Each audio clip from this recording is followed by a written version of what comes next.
Action. Hello and welcome back to another episode of Cooking with Josh. Today we're doing some mac and cheese. Very excited, and I'm also debuting the new Cooking with Josh is to do the cutting up the cubes because I totally flaked and thought cubes sounded good for mac and cheese, but no, you need shredded. So I'm just gonna cut it up as fine as possible. It'll totally work out. So we're doing that first step. That's it.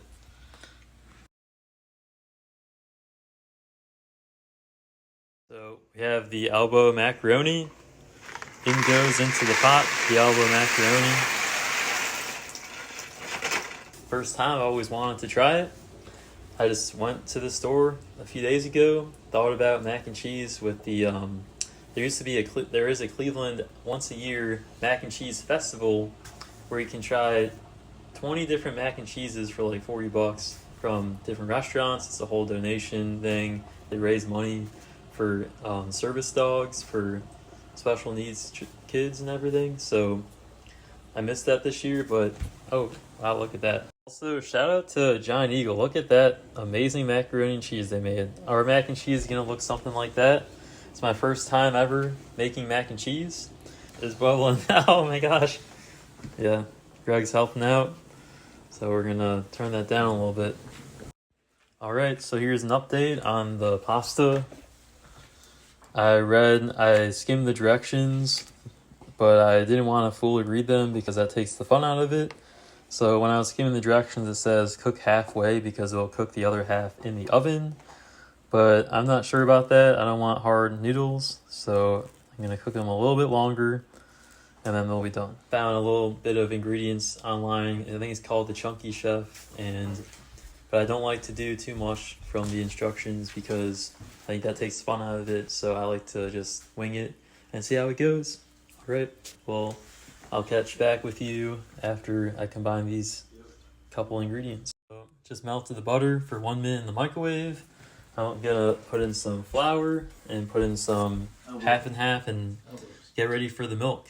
And this is all, by the way, somewhat inspired from skimming some instructions online. There's Greg. And also I found a little bit of ingredients online. I think it's called the Chunky Chef, but I don't like to do too much from the instructions because I think that takes fun out of it. So just melted the butter for 1 minute in the microwave. I'm gonna put in some flour and put in some half and half and get ready for the milk.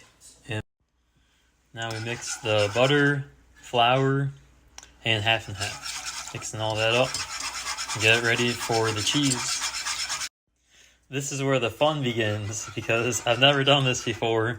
I'm making the mac and cheese sauce. I have more cheese if I need it. And I totally guessed on the combinations of the ingredients. So we'll see how it goes. Wow.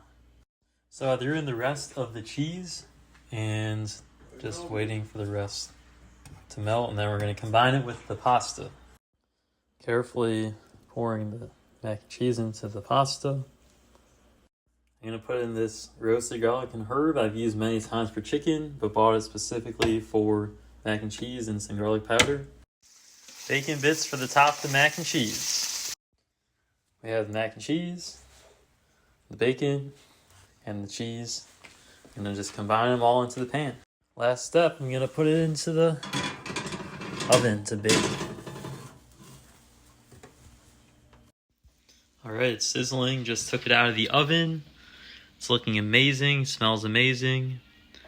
And the last thing I would do is some panko breadcrumbs, but I actually only have Italian, which apparently has egg in it. So I'm going to call it done there. I'm going to taste it, and yeah, we'll see how it goes. Thanks for joining me, and it was so much fun. So I thought that was the end of the video, but oh my gosh, this mac and cheese, it's insanely good, actually. It's highly recommended. I can't believe how well it turned out. The bacon has an insane touch. The salt, I added in the salt there towards the end. The garlic and the salt and that herb seasoning really killed it. But yeah, the bacon, it just turned out so good. I highly recommend it. I usually don't make a post tasting video, but yeah, it was really good.